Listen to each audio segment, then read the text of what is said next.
नमस्कार दोस्तों, राम राम। अपन पढ़ रहे हैं राजस्थान की कला एवं संस्कृति के अंतर्गत राजस्थान की जनजातियां। अभी तक अपन ने राजस्थान की जनजातियों का सामान्य परिचय भाग 1 पढ़ लिया है।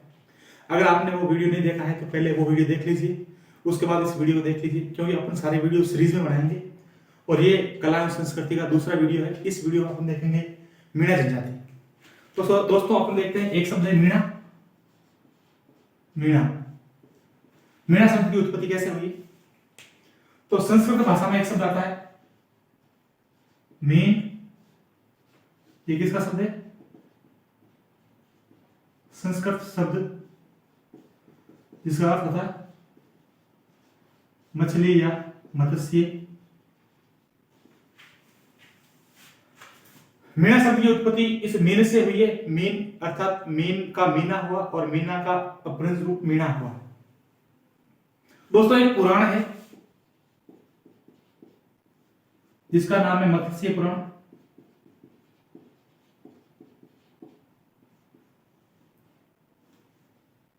इस पुराण में मीणा जनजाति का उल्लेख मिलता है।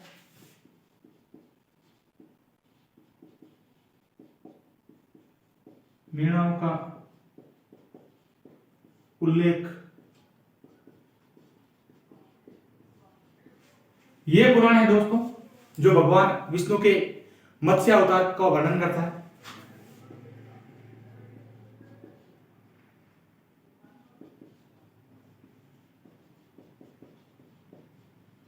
मत्स्य अवतार का वर्णन करता है। मीणा लोग हैं वो भगवान मत्स्य अवतार का वंशज अपने आप को मानते हैं, अर्थात मीणा लोग अपने आप को भगवान मत्स्य अवतार का वंशज मानते हैं। मीणा अपने आप को मत्स्य अवतार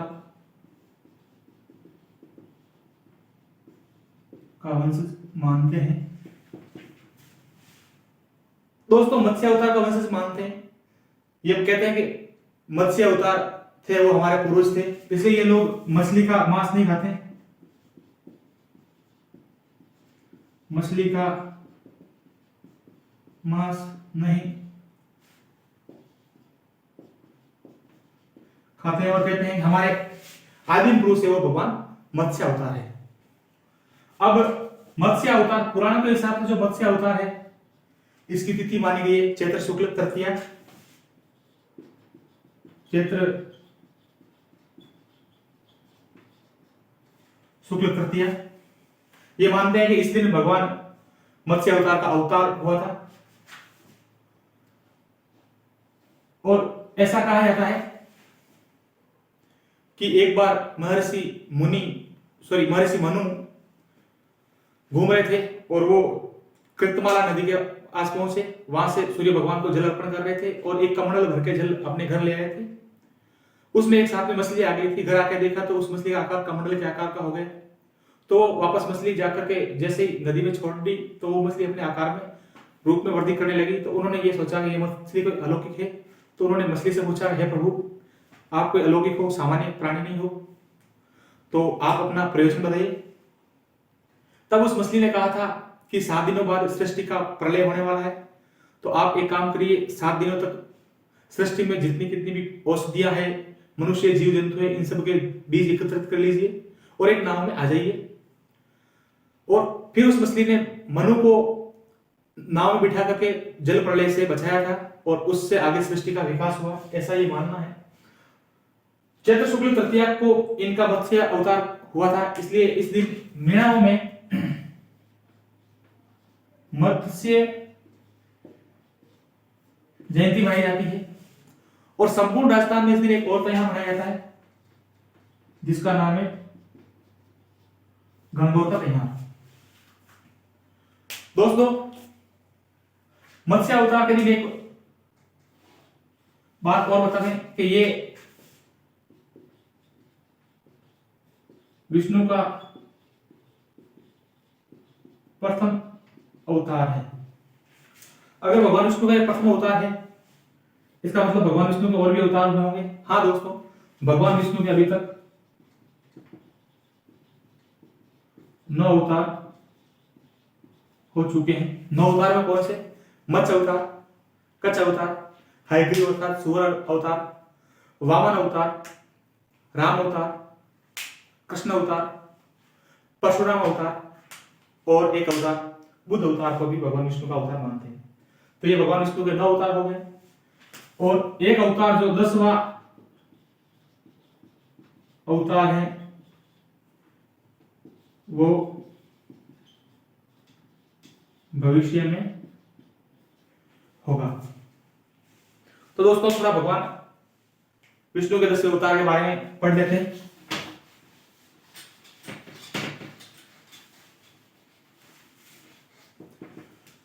भगवान विष्णु का 10वां अवतार, 10वां अवतार, ये अवतार दोस्तों ऐसा कहा जाता है कि भविष्य में होगा। ये सब कुछ पुराणों में लिखा हुआ है और ऐसा भी लिखा हुआ है कि यह अवतार चैत्र शुक्ल अष्टमी के दिन होगा।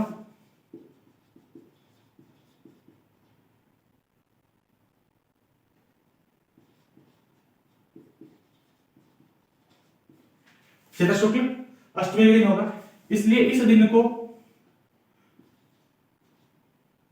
कल की जयंती के रूप में मनाया जाता है। और भगवान विष्णु का जो 10वां अवतार होगा उस अवतार का नाम होगा कल्कि अवतार। इस दिन कल्कि भगवान की पूजा अर्चना की जाती है और ऐसा माना जाता है कि इस दिन एक ब्राह्मण के घर कल्कि भगवान जन्म लेंगे और कलयुग में पापियों का नाश करेंगे। अपने घोड़े पर सवार होकर के सुदर्शन चक्र और तलवार से पापियों का विनाश करते हुए धर्म की रक्षा करेंगे। और ये सब उस दिन होगा जिस दिन कलयुग का समाप्ति होगी। कहा जाता है कि घोड़े का नाम है वो देवदत्त है और इस देवदत्त घोड़े के एक पैर में घाव है। जिस दिन ये घाव भर जाएगा उस दिन कल्कि भगवान अवतार लेंगे और इस घोड़े पर फिर सवार होंगे। अब देखो दोस्तों, कल्कि भगवान की जयंती है, मनाते हैं, इनका त्योहार मनाते हैं, ये अवतार है तो इनके लिए मंदिर भी होगा। मंदिर, कल्कि मंदिर वैसे एक यूपी में भी है लेकिन अपन उस मंदिर की बात नहीं करेंगे, अपन राजस्थान के मंदिर की बात करेंगे जो अपनी कला और संस्कृति की दृष्टि से महत्वपूर्ण है। हाँ दोस्तों, एक जयपुर के महाराजा हुए थे जो जयपुर के संस्थापक राजा जयसिंह, राजा जयसिंह ने यह मंदिर 1739 ईस्वी में जयपुर में बनवाया था। जयपुर में एक सिरोडेवडी नाम की जगह है, उसके दरवाजे के सामने इस मंदिर का निर्माण करवाया था। सिरोडेवडी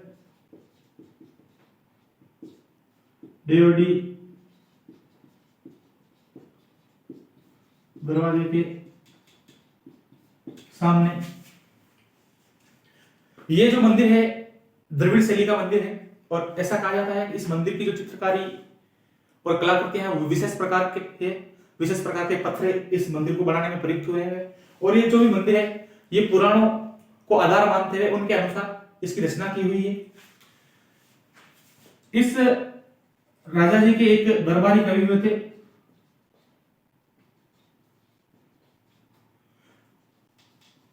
कृष्ण दास भट्ट।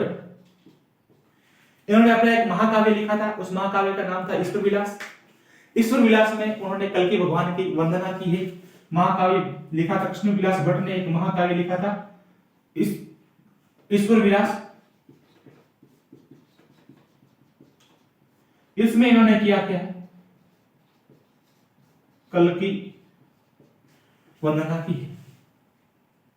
ये कल्कि अवतार के बारे में संपूर्ण जानकारी दोस्तों आपके लिए।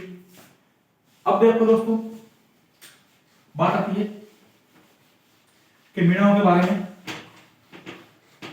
लोग क्या क्या कहते हैं। तो सबसे पहले कर्नल जेम्स टोड। दोस्तों, राजस्थान का सबसे वृहद इतिहास लिखने वाले सबसे प्राचीन व्यक्ति हुए थे कर्नल जेम्स टोड जो राजस्थान में एडीसी के पद पे आए थे। इन्होंने घूम घूम कर राजस्थान का इतिहास लिखा था और ये एक ऐसे आदमी हुए थे जिन्होंने राजस्थान की हर जाति संस्कृति के बारे में कुछ न कुछ अपनी टिप्पणी की है। और इन्होंने मीणा के बारे में ये टिप्पणी की है कि इनका जो मूल क्षेत्र है मीणाओं का वो काली खो पर्वतमाला को होता है। ये काली खो पर्वतमाला और कुछ नहीं दोस्तों, अपनी अरावली पर्वतमाला का उत्तरी भाग और आधा मध्य अरावली का भाग। उत्तरी अरावली प्लस 1/2 मध्य अरावली। अर्थात इसका मतलब ये कहना चाहते हैं अजमेर से आगरा तक की जो अरावली है इसको इन्होंने काली खो नाम दिया है। यही मीणाओं का मूल क्षेत्र है, ये कर्नल जेम्स टोड कहते हैं। कर्नल जेम्स टोड ने मीणाओं के बारे में एक और बात कही है और वो ये कही है कि उषा मीणा है वो आदिम मीणा है, अर्थात मीणाओं की जो आदिम जाति सबसे पुरानी जाति है वो उषा मीणा है, ये कर्नल जेम्स टोड ने कहा है। इसके अलावा मीणाओं का इतिहास थोड़ा पढ़ लेते हैं हल्का फुल्का।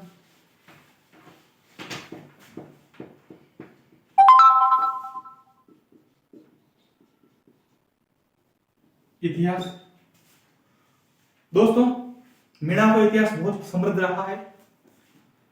ऐसा इतिहास में कहा गया है कि मीणा प्राचीन काल में शासक वर्ग थे। और शासक वर्ग कैसे थे? आपने महाभारत में सुना होगा मत्स्य जनपद, और मत्स्य जनपद कहा था जयपुर के आसपास का या विराट नगर जिसको कहते हैं। मत्स्य जनपद जयपुर के आसपास के क्षेत्र थे और उस क्षेत्र की राजधानी विराट नगर थी। और आज भी इस क्षेत्र के आसपास मीणा बाहुल्य क्षेत्र है। तो ये ऐसा कह सकते हैं कि जो विराट नगर जिनकी राजधानी थी, वो जो मत्स्य जनपद था वो मीणाओं का ही जनपद था और विराट नगर उन्हीं की ही राजधानी थी। ये शासक वर्ग था, मत्स्य जनपद मीणाओं का जनपद था। मीणाओं का जनपद था कैसे कि मत्स्य जनपद है वो जयपुर व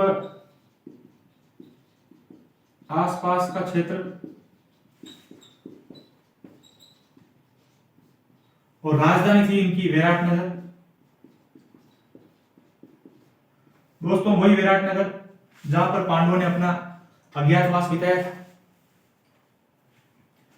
ये क्षेत्र आज भी है वो मीणा बाहुल्य क्षेत्र है, बाहुल्य क्षेत्र है। अतः अपन कह सकते हैं कि ये जो जगह है वो मत्स्य जनपद वो मीणाओं का जनपद था। ये इनका पुराणिक इतिहास है। अब बात करते हैं इनके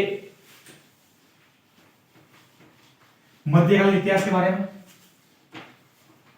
तो दोस्तों जब ये मत्स्य जनपद था उस टाइम तो एक जनपद था, लेकिन आगे चलकर के ये बहुत छोटे छोटे राज्यों में बंट गए और इनके जयपुर के आसपास बहुत सारे राज्य हो गए, जैसे झोटवाड़ा, खोगंग, मांची, गेटोर। इस प्रकार से इनके बहुत से छोटे छोटे राज्य हो गए और ये यहां पर राज करते थे। एक एमपी के नरवर में राजा हुए थे कछावा, उन्हीं के वंश में एक व्यक्ति हुए थे दुल्हे राय।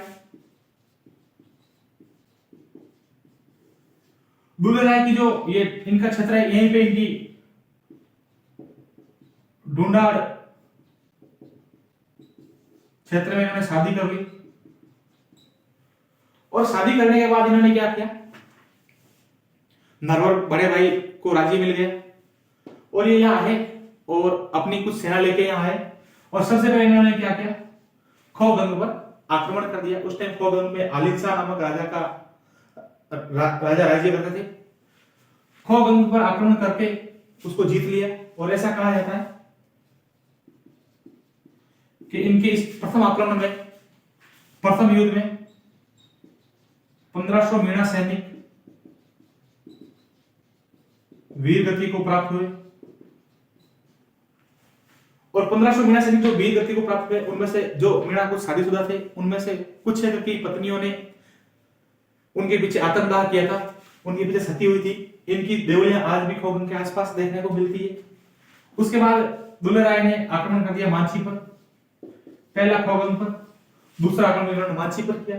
धीरे धीरे इन्होंने गेटो जोरपड़ा करके सब पर आक्रमण करके ढूंढाड़ क्षेत्र पर पूरा आधिपत्य कर लिया। ढूंढाड़ पर आधिपत्य कर लिया। ढूंढाड़ पर आधिपत्य करने के बाद इन्होंने यहां पर एक वंश चलाया, कछवा वंश। दुलेराय ने कछवा वंश की स्थापना यहां ढूंढाड़ क्षेत्र में की थी और ढूंढाड़ के मीणाओं को सबको कहा कि भाई आप सब लोग हार गए हो और मैं राज्य करूंगा।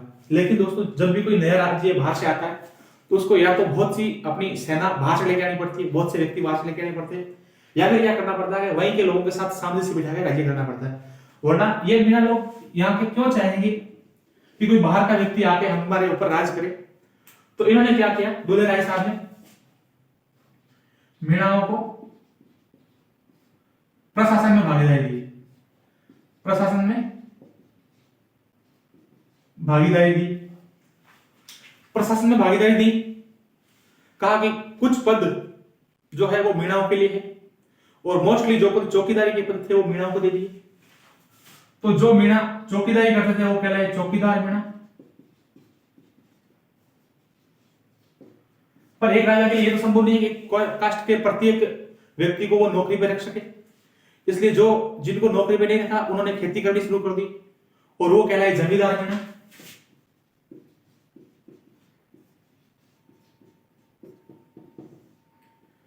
प्रशासन में भागीदार थे और जो प्रशासन में भागीदार नहीं हुए वो जमींदार मीणा।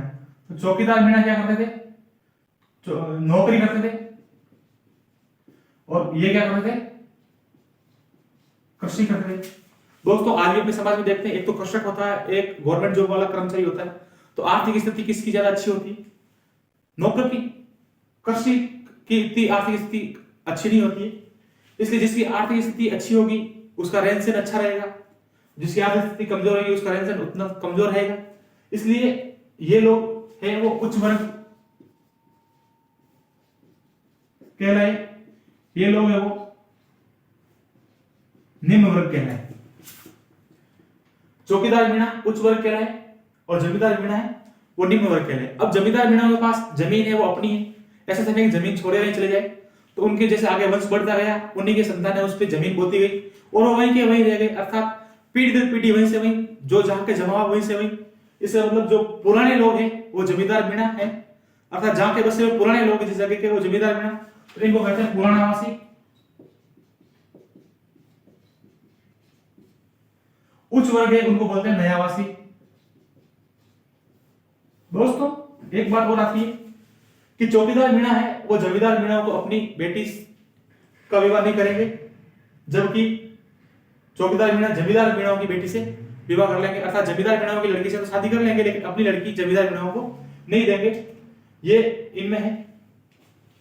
दोस्तों अपने मीणाओं का इतिहास देख लिया, अब देखते हैं मीणाओं की उपजातियां, मुख्य मुख्य या इंपॉर्टेंट। अब देखते हैं उपजातियां।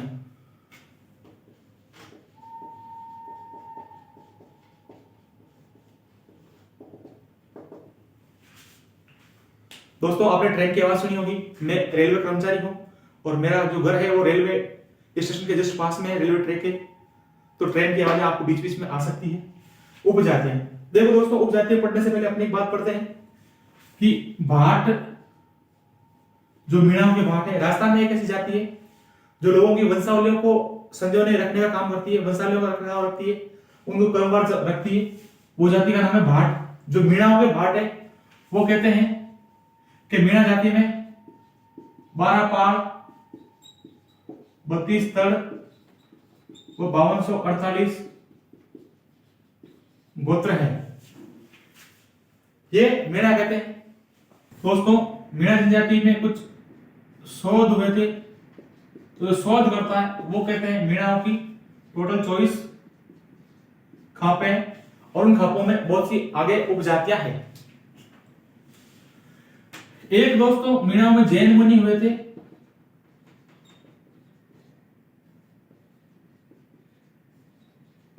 मग्न सागर। दोस्तों जैन मुनि मग्न सागर मूल रूप से मीणा जाति के व्यक्ति थे। इन्होंने मीणाओं के घर में जन्म लिया है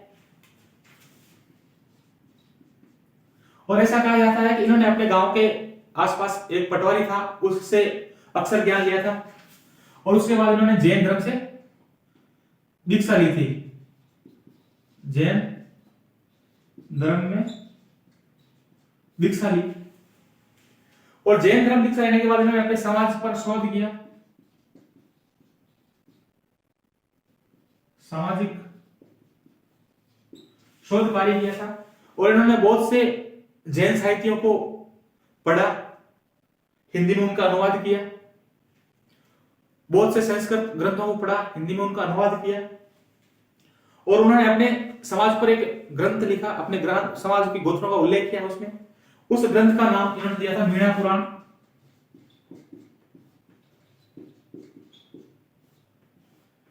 मीणा पुराण में दोस्तों इन्होंने मीणाओं की 5200 गोत्रों का उल्लेख किया है।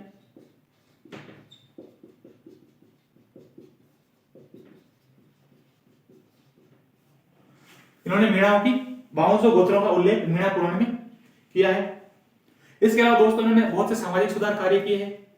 जैसे समाज में व्याप्त बहुत सी बुराइयों को इन्होंने मिटाने का काम किया है। जैसे कि इन्होंने कहा है कि ये शराब न पियो, ये अच्छी बात नहीं है।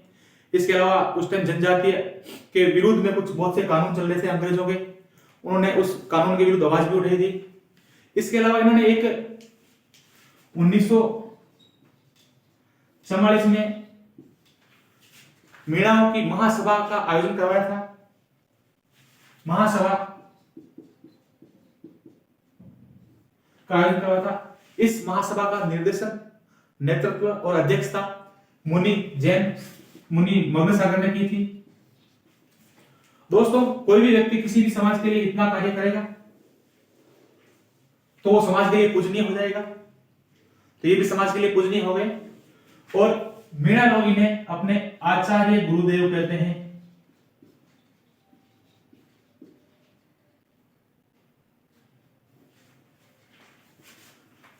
इनको अपने आचार्य गुरुदेव मानते हैं जैन मुनि मग्न सागर को। तो अपने पढ़ा है कि इनकी उपजातियां इतनी इतनी है। अब इनकी मुख्य मुख्य उपजातियां देखते हैं दोस्तों एक साथ।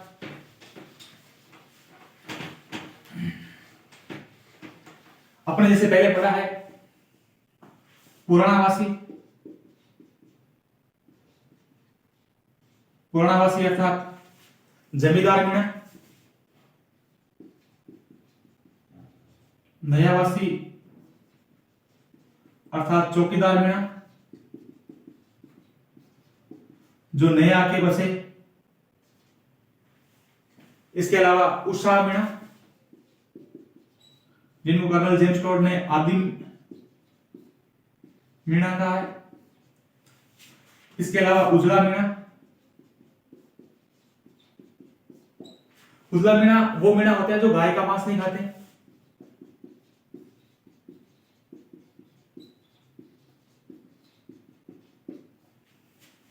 इसके अलावा एक पड़ियार मीणा।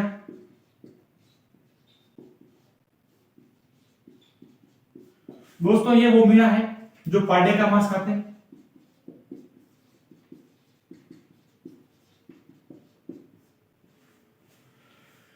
इसके अलावा एक मेला मीणा। मेला मीणा अर्थात वो सब तरह का मांस खाते हैं।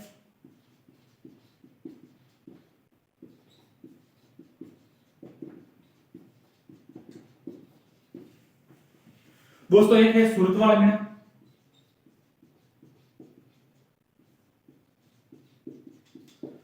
ये वो मीणा है जो अपने समाज की अलावा किसी अन्य समाज की स्त्री से शादी करते हैं, अन्य समाज की महिला से संबंध विवाह।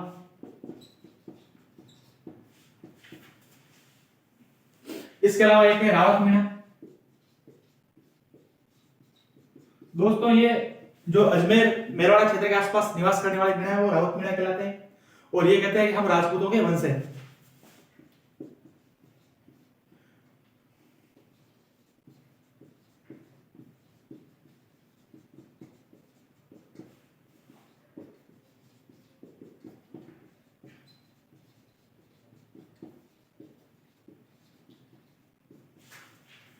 एक ठेडिया मीणा है, ठेडिया मीणा। दोस्तों ये वो मीणा है जो गोलवाड़ क्षेत्र में निवास करते हैं।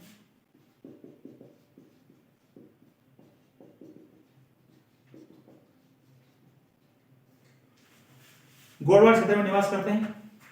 गोलवाड़ अर्थात जालोर और सिरोही क्षेत्र।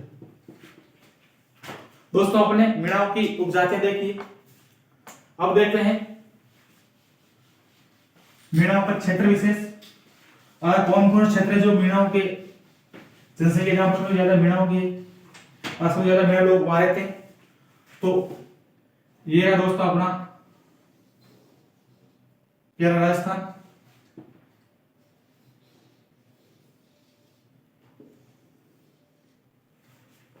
और प्यारा राजस्थान में दोस्तों ये रही अपनी अरावली।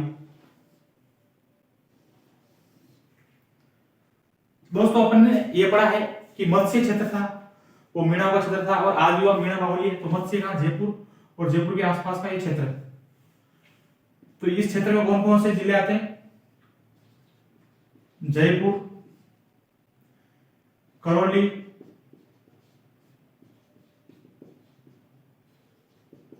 सवाईमाधोपुर, भरतपुर, धौलपुर। इसके अलावा अपने दोस्तों एक पड़ा है रावत मीणा जो अजमेर के आसपास के क्षेत्र के है। तो ये रहा अजमेर, अपना प्यारा अजमेर। तो अजमेर, टोंक, इसमें एक दौसा और है।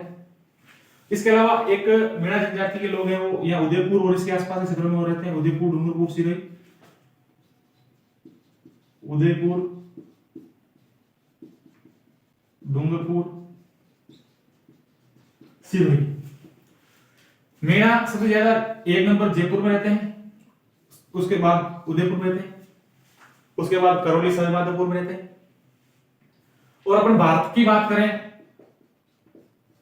तो मीणा सबसे ज्यादा राजस्थान में, उसके बाद एमपी में, उसके बाद हल्के फुल्के बहुत कम मात्रा में यूपी में और गुजरात में मीणा लोग रहते हैं। ये मीणाओं का क्षेत्र विशेष हो गया दोस्तों। अब बात करते हैं मीणाओं के सामाजिक जीवन की।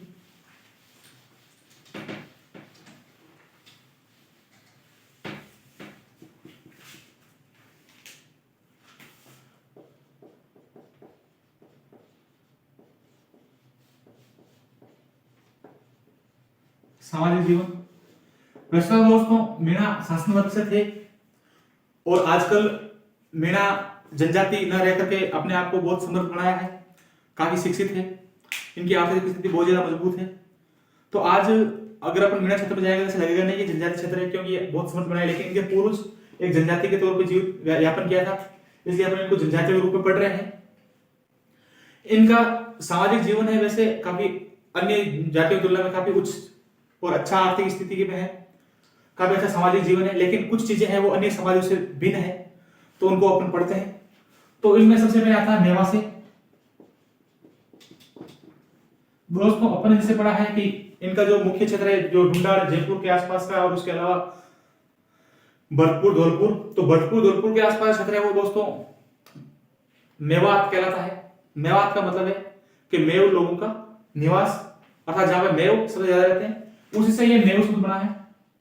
और जहां मेव शब्द बना है, अर्थात मेव जहां रहते हैं वो मेवात हो गया, मेवों का क्षेत्र, लेकिन जिस घर के अंदर रहते हैं उसको मेवाशय कहते हैं, अर्थात मीणाओं के जंगलों में बने घर,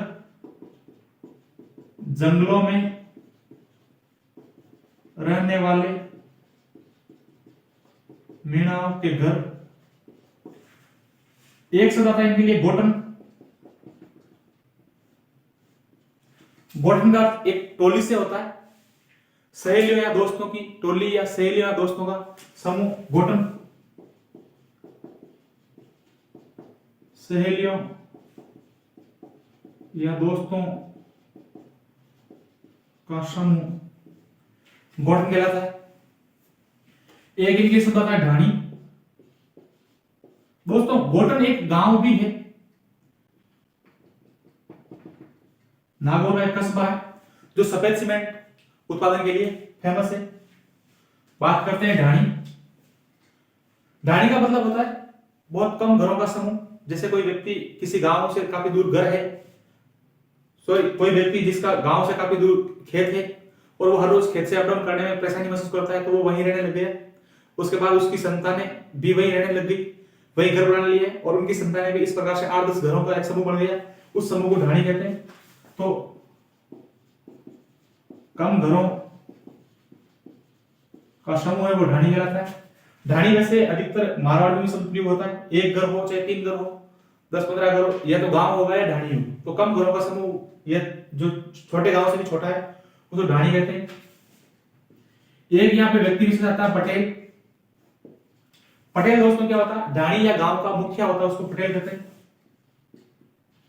ढाणी या गांव का मुखिया पटेल कहता है। दोस्तों पटेल का जो पद होता है वो वंशानुगत होता है, अर्थात जो पटेल है उसका सबसे बड़ा बेटा पटेल होगा, वो पटेल ही करेगा, वो गांव या ढाणी का मुखिया होगा। इसके बाद एक शब्द आता है दोस्तों पंच पटेल। दोस्तों गांव के छोटे मोटे झगड़े होते हैं वो तो ये पटेल निपटाता है, लेकिन 2 गांवों के मध्य वो झगड़े होते हैं, शादी विवाह जैसे कोई झगड़े होते हैं, तो क्या करते हैं कि 5 गांव का एक समूह होता है। उस समूह के में से प्रत्येक गांव से एक एक कोई पटेल आता है, या किसी गांव से नहीं आता, 3-4 लोग मिलके एक पंचायत का गठन करते हैं, और उस पंचायत के जो मुखिया होते हैं उनको पंच पटेल कहते हैं। अर्थात 5 गांव के मुखिया पंच पटेल कहलाते हैं। इसी तरह एक होता है खेड़ा पटेल या खेड़ा पंचायत।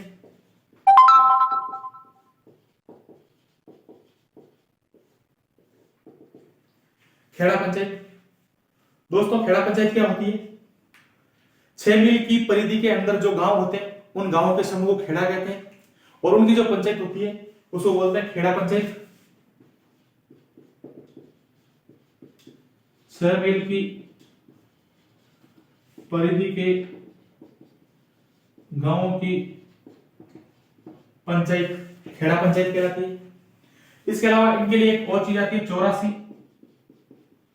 दोस्तों 84 क्या होती है, मीणा समाज की सुप्रीम कोर्ट, अर्थात मीणाओं की सबसे बड़ी पंचायत 84 है, जहां पर सारे मीणा समाज की सब तरह के विवाद है वो समाज के वो निपटाए जाते हैं। मीणाओं की सबसे बड़ी पंचायत 84 कहलाती है। दोस्तों अपन ने इनका सामाजिक जीवन में जो मुख्य मुख्य बातें थी वो देखिए, घर को क्या कहते हैं या इनके क्षेत्र हैं वो घर या ढाणी, इसके अलावा 84 और इसके अलावा खेड़े। अब देखते हैं इनके वैवाहिक जीवन में क्या क्या होता है।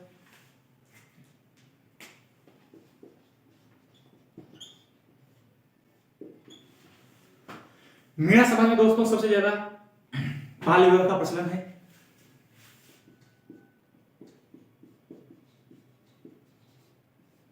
बाल विवाह का प्रचलन, और जैसा कि अपन जानते हैं कि राजस्थान में सबसे ज्यादा बाल विवाह अक्षय तृतीया को होते हैं। अक्षय तृतीया को होते हैं। इस तिथि अक्षय तृतीया इसलिए कहते हैं क्योंकि इस तिथि का कभी क्षय नहीं होता है। ये वैशाख शुक्ल तृतीया होती है। इसको अबुझ सावा कहते हैं। अर्थात इस दिन विवाह करने के लिए किसी मुहूर्त की आवश्यकता नहीं होती है। ये इस दिन सब मुहूर्त अच्छे अच्छे होते हैं, अर्थात किसी को पूछना जरूरी नहीं माना जाता किसी ब्राह्मण को, हाँ स्त्री रख दिया। पुराने समय में क्या होता था कि किसी घर में 10-12 लड़कियां होती थी तो वो बिना पूछे लोगों को सावा भेज देते थे इस दिन, और लोग उस सावा को स्वीकार करके बारात लेके चले जाते थे, और इस तरह से बाल विवाह को बढ़ावा मिल गया। लेकिन ये आज एक प्रथा के रूप में विकसित हो गई बाल विवाह। इसके अलावा दोस्तों मीणा जनजाति में अपने काफी ज्यादा आर्थिक विकास कर लिया है। तो जो लोग गवर्नमेंट सर्वेंट बन गए, तो हर कोई चाहता है कि मेरी बेटी खुश रहे, तो वो गवर्नमेंट सर्वेंट को अपनी बेटी देना चाहेगा। तो फिर उनकी बड़ी बड़ी डिमांडें मांगे आने लग जाती है कि नहीं हमें इतने रुपए दहेज में देने पड़ेंगे। इस वजह से एक कुप्रथा का विकास हुआ है इनमें, दहेज प्रथा। दहेज प्रथा का भी बहुत ज्यादा प्रचलन है। इनमें दोस्तों एक विधवा पुनर्विवाह की अच्छी बात है कि विधवा पुनर्विवाह होता है।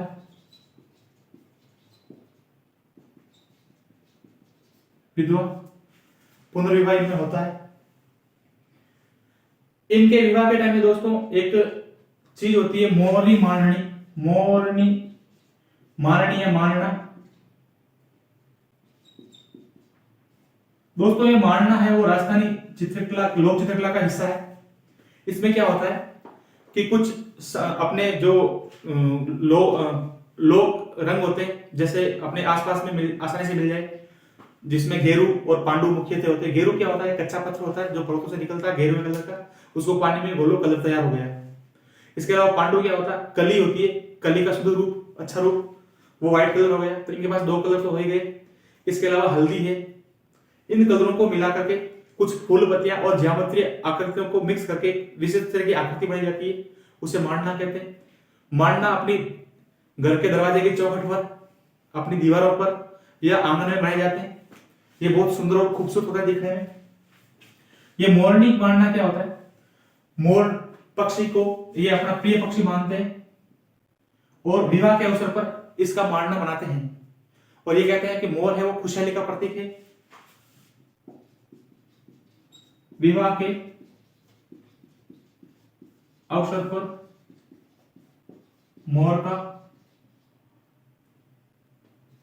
मांडना, मांडने को आजकल अपन रंगोली से प्रतिस्थापित कर सकते हैं। मतलब आजकल की रंगोली है वो मांडने का एक प्रतिरूप है। हालांकि रंगोली अपन कलर धीरे धीरे बिछाते हैं, वो कुछ घंटों के बाद हटा दी जाती है, लेकिन जो मांडना होता है वो कुछ दिनों तक चलता है, वहां पर आंगन में रहता है। एक इनके विवाह में एक व्यक्ति होता है जिसको बढ़ा लिया कुछ नहीं, एक तरह का बिचौलिया होता है जो नया शादी विवाह होती है तो संबंधों को लेके आता है, और संबंध स्थापित होने के बाद उनकी जब तक शादी नहीं होती तब तक उन संबंधों की मध्यस्थता करता है। अर्थात वैवाहिक संबंधों की मध्यस्थता करने वाला व्यक्ति वैवाहिक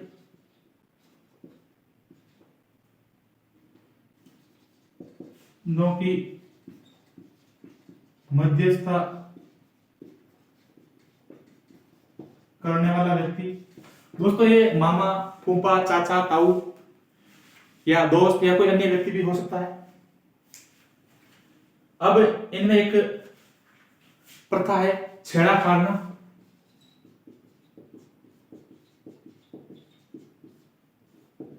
दोस्तों छेड़ा फाड़ना कोई मीणा जनजाति की अपनी स्पेशल प्रथा नहीं है, अधिकतर ये बहुत सी जनजातियों में है।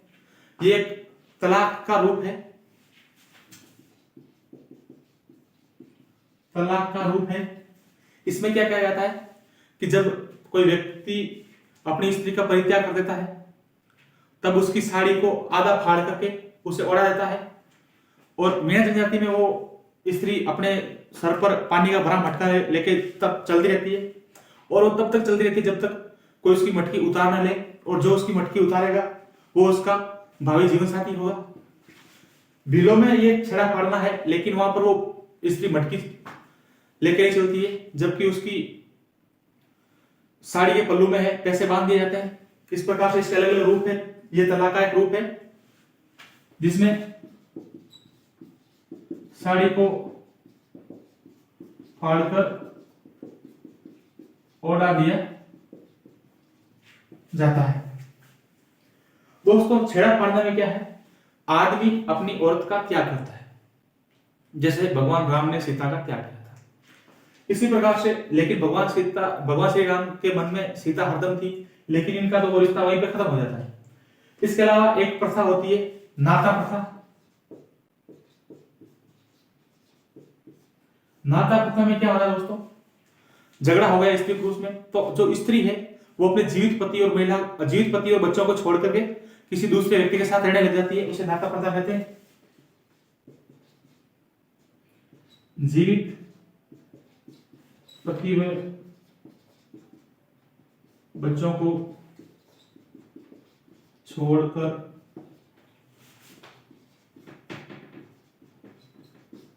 अन्य व्यक्ति से विवाह कर लेती है। तो दोस्तों, जब कोई स्त्री एक आदमी को छोड़ के दूसरे आदमी से विवाह करेगी तो दो आदमियों के बीच स्वाभाविक सा एक झगड़ा हो जाएगा, लड़ाई होगी। तो क्या होगा, वर 1 और वर 2 इनके आपस में क्या होगा, झगड़ा होने के बाद क्या करेगा, इन झगड़ों को शांत करना है। तो झगड़े को शांत करने के लिए एक वर 2 है, वो वर 1 को यानी पहले स्त्री के जो पहला पति है उसको कुछ रकम देगा, कुछ मूल्य चुकाएगा, उसको कहते हैं झगड़ा राशि।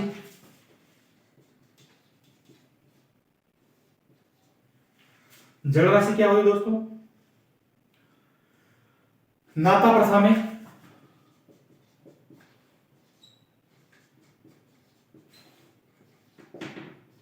दूसरे वर्ग द्वारा पहले वर्ग को चुकाई जाने वाली राशि। दोस्तों, अब अपने इनका सामाजिक जीवन में इनका विवाह देख लिया। अब देखते हैं इनकी वेशभूषाएं, आभूषण।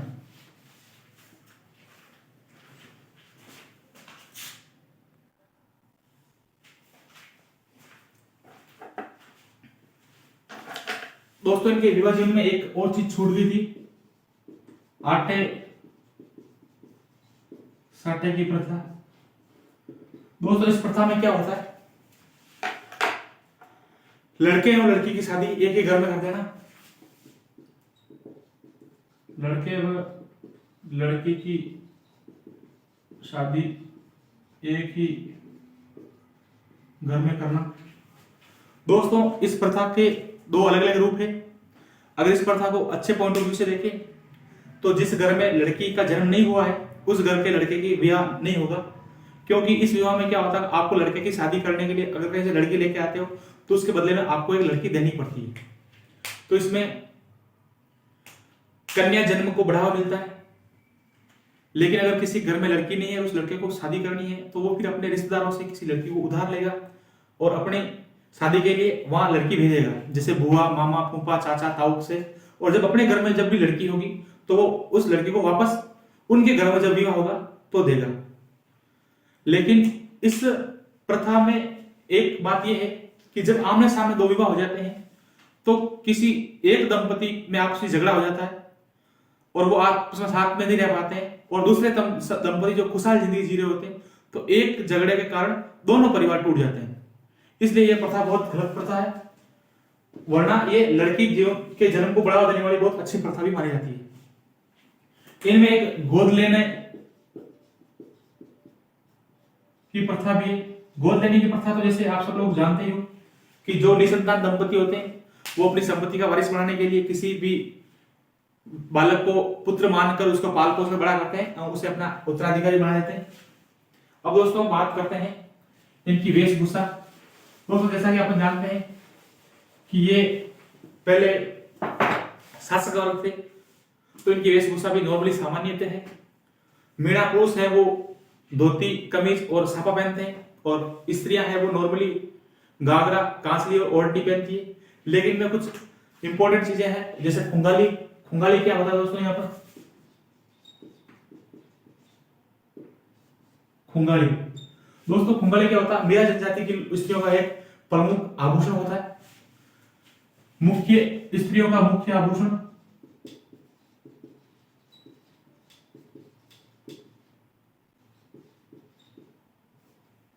एक होता है लोंगड़ा। लोंगड़ा क्या होता है दोस्तों? मेरे जनजाति की कुंवारी कन्याओं द्वारा पहनी जाने वाली साड़ी, कुंवारी कन्याओं द्वारा पहनी जाने वाली साड़ी। एक होती है दोस्तों दलबली लुंडी।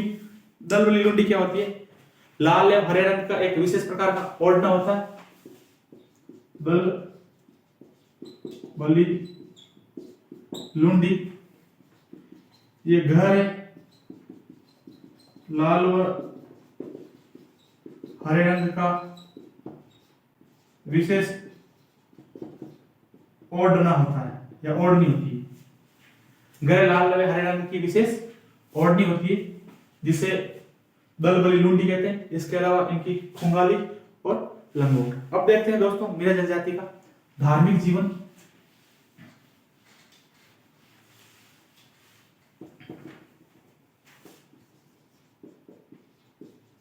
धार्मिक जीवन दोस्तों मीरा जनजाति मुख्य रूप से हिंदू धर्म के होते हैं और मत्स्य अवतार को अपना पूर्वज मानते हैं। तो इनके अधिकतर त्योहार है वो हिंदुओं में जो त्योहार है होली, दीपावली, रक्षाबंधन, ये सारे त्योहार इनके हैं।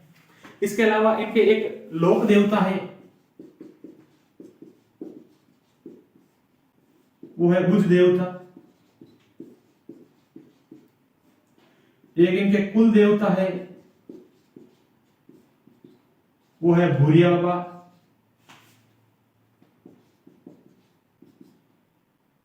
भूरिया बाबा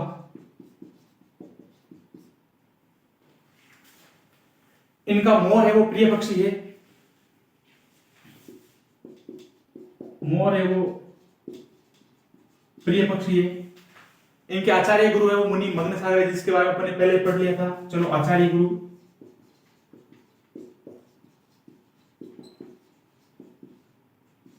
मुनि मग्न सागर। ये इनके धार्मिक जीवन में लोक देवता, कुल देवता ये हो गए। अब बात करते हैं मीणाओं की लोक देवियां। दोस्तों लोक देवियां वो होती है, वो कन्या होती है जिन्होंने अपने अच्छे कर्मों से लोगों को प्रभावित किया है और फिर लोग उन्हें देवी मान के पूजा करने लगे, वो लोक देवियां कहलाती है। लोक देवियां मीणाओं के प्रत्येक क्षेत्र की अलग अलग लोक देवियां है। हर क्षेत्र में इनका अलग अलग वर्चस्व है और प्रत्येक क्षेत्र के मीणा अलग अलग लोक देवी को मानते हैं। जैसे एक बात करते हैं जीर्ण माता, इनका मंदिर है रेवासा सीकर, अर्थात सीकर के आसपास में जो मीणा होंगे जीर्ण माता को अपनी लोक देवी मानेंगे और उनकी पूजा करेंगे। दूसरे बात है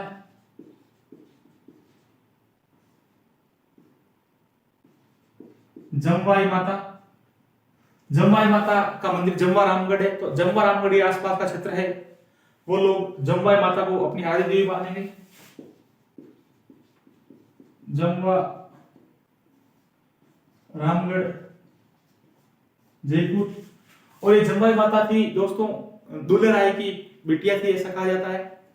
और ये बचपन में ही कुछ व्याधि के कारण परलोक गमन हो गया इनका और उसके बाद इन्होंने जमवा रामगढ़ में एक मंदिर बनाया। जमवा रामगढ़ वही है जो माची जिसको अपने कहते हैं कि दूसरी बार आक्रमण करके उसमें दुल्हे राय ने आक्रमण करके उसको जीता था, वहीं वो रहने लगे और वह जमवा माता का मंदिर बनाया। उसके अलावा तीसरा आता है बांकी माता। बांकी माता रामसर जयपुर। रामसर जय के आसपास के जो मीणा लोग हैं वो बांकी माता को अपनी आराध्य देवी मानता है। रामसर से रायसर। रायसर जयपुर के जो आसपास के मीणा जाति के लोग हैं वो बांकी माता को अपनी आराध्य देवी मानते हैं। इसके अलावा दुर्गा माता भरतपुर। इसके अलावा एक है नारायणी माता अलवर।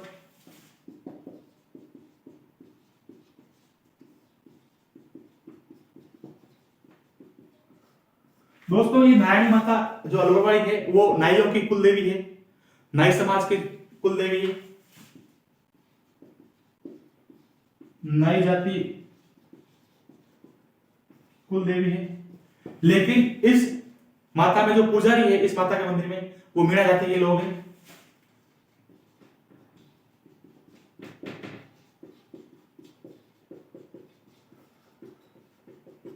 और अभी भी नाइयों और मीणा में कुछ झगड़े चल रहे हैं देवी के जो प्रसाद होती है उनके वितरण को लेकर के।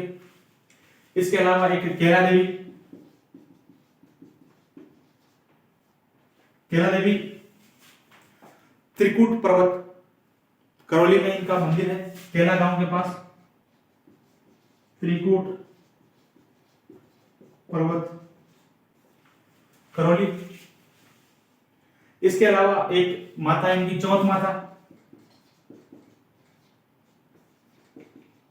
इनका मंदिर है चौथ का बरवाड़ा,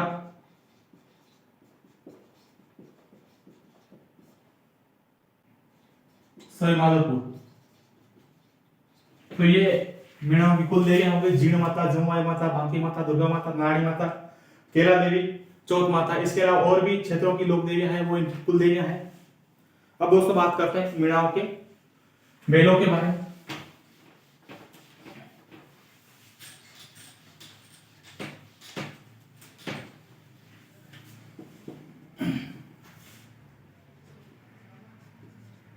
प्रमुख मेले, तो इनके प्रमुख मेलों में सबसे पहले आता है भूरिया बाबा का मेला।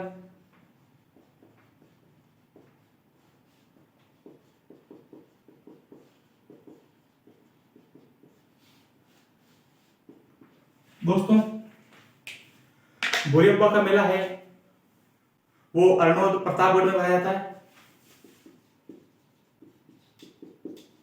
अरनोद प्रतापगढ़ में ये मेला बढ़ता है वैशाख शुक्ल पूर्णिमा को, अर्थात वैशाख की पूर्णिमा को।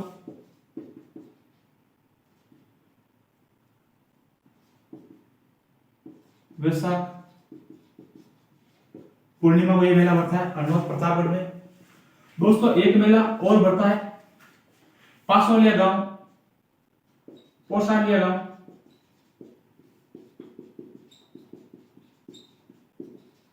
सिरोही में गोमतेश्वर महादेव मंदिर के पास ये मेला बढ़ता है।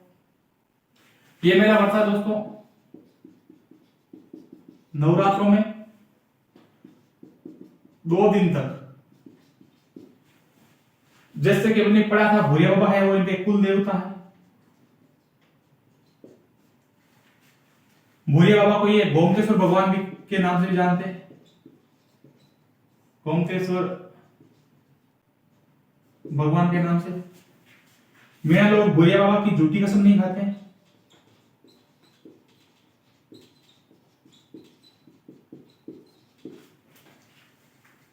दोस्तों एक इनका जो प्रमुख मेला है वो रामेश्वर धाम मेला है।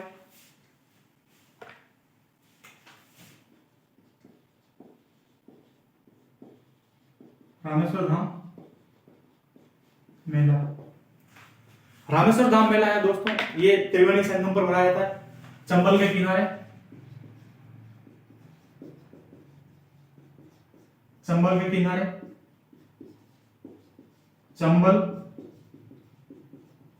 बनास व सीप नदियों के संगम पर। और दोस्तों ये मेला है वो महाशिवरात्रि के दिन भरा जाता है। महाशिवरात्रि को ये त्रिवेणी संगम है दोस्तों, 3 नदियों के संगम पर भरा जाता है, इसलिए ये मीणाओं का प्रयागराज कहलाता है।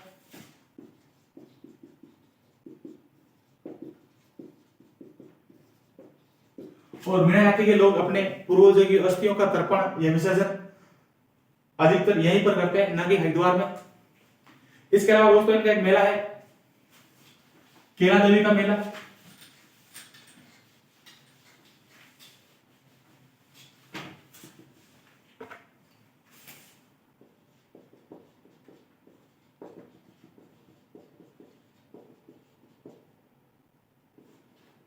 दोस्तों कैला देवी का मेला, जैसे कि अपन ने पहले ही पढ़ चुका, कैला देवी का मंदिर त्रिकूट पर्वत करौली में बनाया जाता है। ये कहां पड़ता है? त्रिकूट पर्वत करौली में। ये काली सिंध नदी के किनारे ये मेला बनाया जाता है। दोस्तों ये हर देवी का मेला 2 बार बनाया जाता है, लेकिन इस देवी का मेला है जो वर्ष में 2 बार नवरात्र में बढ़ा जाता है, लेकिन दोनों मेले होते हैं लकी मेले कहलाते हैं। लकी मेले का मतलब है कि लाखों की संख्या में लोग आते हैं, साल में 2 बार लकी मेले बढ़ते हैं। और कब बढ़ते हैं? नवरात्रों के समय। आदित्य माताओं के मेले नवरात्रों में बढ़ते हैं, तो इनका मेला भी नवरात्रों के समय ही बढ़ता है। इसके अलावा मीणाओं के कुछ अन्य मेले हैं, जैसे श्री महावीर जी का मेला करौली, श्री गणेश जी का मेला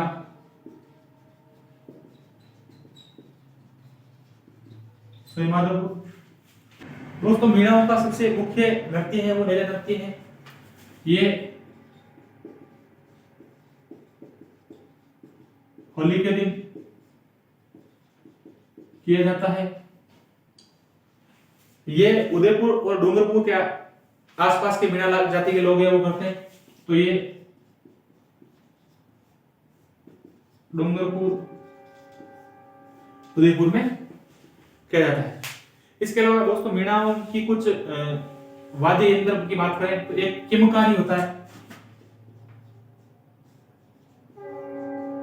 किमकारी ये मुख से बजाया जाने वाला वाद्य यंत्र है सर, जो संकट के समय बजाया जाता है, अर्थात ये सुशील वाद्य यंत्र है। सुशील